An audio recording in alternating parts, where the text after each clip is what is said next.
사무엘상 13장입니다. 1절 7절. 왕이 된 사울이 제일 먼저 한 일은 이스라엘을 지킬 상비군 편성이었습니다. 그는 이스라엘 백성 중에서 3,000명을 택하여 자신의 군대를 만들었죠. 그가 왕으로서 나라를 지키기 위해서는 군대가 필수적이기 때문입니다. 사울은 군대를 두 개의 부대로 나누어 2,000명은 자신이 지휘하고 1,000명은 아들 요나단이 지휘하게 한 다음 믹마스와 베델, 베냐민 기브아에 배치했습니다. 부대가 만들어진 후 첫 전투는 요나단에 의해서 시작됩니다. 요나단은 베냐민 지파의 도시 게바에 있던 블레셋 수비대를 공격합니다. 블레셋 평야에서 볼 때 상당히 내륙 지역인 게바까지 블레셋의 수비대가 있었다는 것은 당시 블레셋이 이스라엘 지역에서 세력을 크게 확장하고 있었다는 것을 보여줍니다. 여기서 전쟁을 일으킨 요나단 행동이 옳았느냐, 어리석었느냐에 대한 평가는 없습니다. 하지만 13, 14장 전체를 보면 요나단 행동은 여호와를 의지하는 행동이었다고 평가할 수 있습니다. 사울은 온 땅에 나팔을 불어 군대를 소집합니다. 상비군 3,000명으로는 블레셋 군대를 상대할 수 없다고 판단했기 때문이지요. 그리고 이스라엘 백성들은 사울이 블레셋 수비대를 친 일과 이로 인해 블레셋 사람들이 이스라엘을 불쾌하게 생각한다는 것을 듣고 사울 부름에 응하여 길갈로 모였고 사울과 함께 전쟁 준비했습니다. 이스라엘 백성들이 자신의 왕과 처음으로 하는 전쟁이죠. 그런데 전쟁을 하러 온 블레셋 군대 숫자가 병거가 3만, 마병이 6천이었고 나머지 군인들도 바다의 모래같이 많았습니다. 너무나 많은 군인과 병거 수에 이스라엘 백성들은 공포에 휩싸여 숨을 곳을 찾느라 정신이 없었습니다. 7절에서는 심지어 요단강을 건너 요단 동편 지역인 갓과 길르앗으로 도망가는 사람도 있었다고 말하는데 블레셋에 대한 이스라엘 사람들 공포가 얼마나 컸는지를 잘 표현하고 있죠. 이런 상황은 기드온 사사 시대 미디안 군대가 수많은 낙타와 나귀들을 몰고 바다의 모래처럼 쳐들어온 것과 비슷합니다. 이때도 사람들은 동굴에 숨으며 무서워했죠. 하지만 기드온 때도 여호와께서 도와주셨기 때문에 이번에도 분명히 도와주실 것인데 백성들은 그 사실을 기억하지 못하고 두려움에 사로잡혔습니다. 그런데 일반 백성들뿐 아니라 전쟁을 하기 위해 길갈에 모인 군인들도 두려워 떨고 있었습니다. 요나단의 도발이 너무도 큰 재앙으로 나타난 것입니다. 8절로 15절 상반절입니다. 이렇게 두려운 상황에서 사울은 사무엘이 오기를 기다렸습니다. 10장 8절에서 사무엘은 사울에게 길갈에서 자신이 제사를 지내고 할 일을 알려줄 때까지 7일을 기다리라고 명령했습니다. 고대 이스라엘 전쟁은 먼저 제사장이 여호와께 제사를 드리고 승리에 대한 확신 혹은 전쟁 방법에 대한 신탁을 받습니다. 사사기에서도 전쟁 전에 하나님께 묻는 장면들이 여러 번 등장하는데 모두 이런 관습을 전제한 것이죠. 그래서 사울은 약속한 7일 동안 사무엘을 기다렸지만 사무엘은 오지 않았습니다. 그리고 이런 상황 속에서 불안해진 백성들은 점점 흩어지기 시작했죠. 안 그래도 수적으로 열세인 상황에서 백성들이 흩어지는 것을 본 사울은 급하고 불안한 마음에 사무엘 명령을 어기고 직접 번제와 화목제를 드립니다. 그런데 마치 기다리기라도 한 듯 번제를 마치자마자 사무엘이 등장합니다. 그리고 사무엘은 사울에게 지금 무슨 일을 한 것이라며 질문하는데 이것은 아무리 급해도 자신이 올 때까지 기다렸어야 한다는 질책이죠.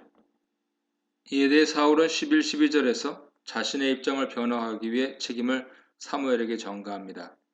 그는 현재 급박한 상황, 즉 백성들은 흩어지고 당신은 안 오고 블레셋 사람들은 믹마스에 모여 있고 블레셋 사람들이 지금 쳐들어올 것 같은 상황들을 설명하며 그래도 여호와의 호의를 얻고 전쟁을 해야겠기에 어쩔 수 없었다고 말합니다. 이런 사울의 말은 상황 논리적, 이성적으로 틀리지 않습니다. 우리도 상황이 급하고 이때를 놓치면 큰일 날 것 같을 때 사울과 같은 행동을 하게 됩니다. 하지만 사무엘은 이런 사울 행동을 어리석은 행동이라고 질책하며 사울이 여호와의 명령을 지키지 않았다고 말합니다.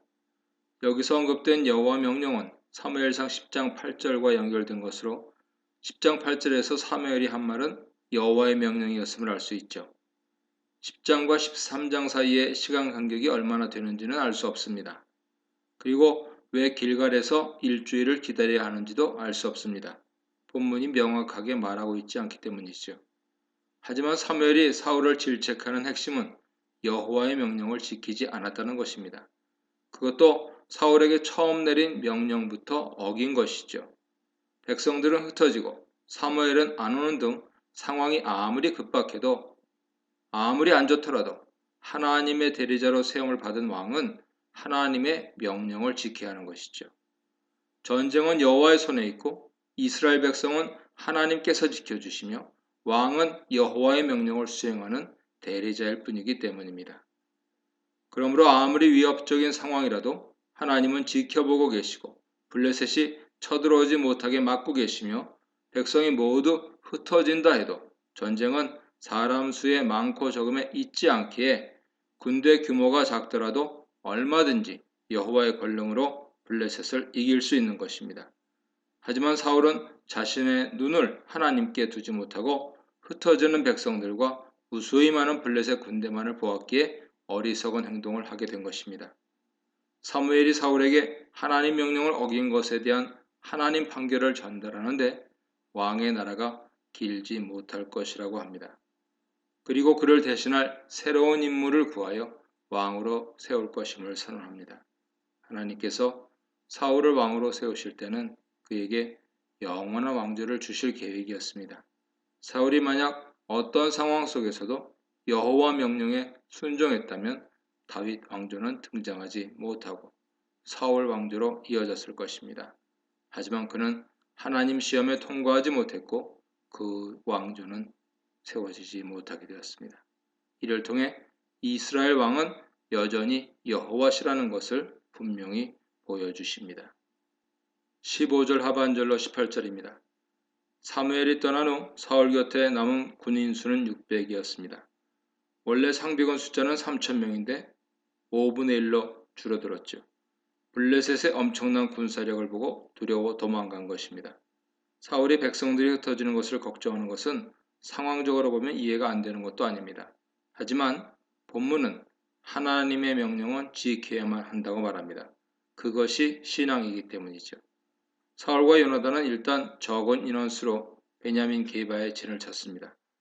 믹마스에 진을 치고 있던 블레셋은 기습조를 셋으로 나누어 600명밖에 없는 사울 군대를 사방으로 포위했고 사울 군대는 완전히 블레셋의 군대에 둘러싸여 오도 가도 못하는 상황이 되었습니다. 19, 23절입니다. 사울 군대의 무기 상태에 대한 설명으로 사울 군대는 무기도 블레셋 군대를 대적할 만한 상태가 아니었습니다. 이스라엘에는 당시에 철을 다룰 수 있는 철 대장장이가 없었습니다.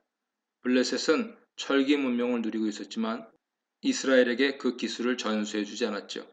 그렇기 때문에 이스라엘은 농기구 하나를 고치거나 만들려고 해도 블레셋 사람들의 도움이 없이는 안 되는 상황이었습니다. 이렇게 문명사적으로 이스라엘은 아직 청동기 문명에 속해 있었고 블레셋은 농기구나 칼이나 창 같은 무기뿐만 아니라 철로 전차까지도 만드는 발전된 철기 문화를 가지고 있었습니다. 그러니 철로 된 무기라고는 칼 2개밖에 없는 이스라엘과 병거를 3만 대나 가지고 있는 블레셋 전쟁은 다윗과 골리앗의 싸움이 아닐 수 없습니다. 여기서 화자는 이런 해설을 통해 이 전쟁은 인간이 치를 수 있는 전쟁이 아니며 여호와께서 싸워 주셔야 하는 전쟁이라는 것을 암시적으로 알려주고 있습니다. 이 문단에서는 두려워하는 백성들, 순종 없는 제사, 길지 않을 왕권에 대해 묵상해 보시기 바랍니다.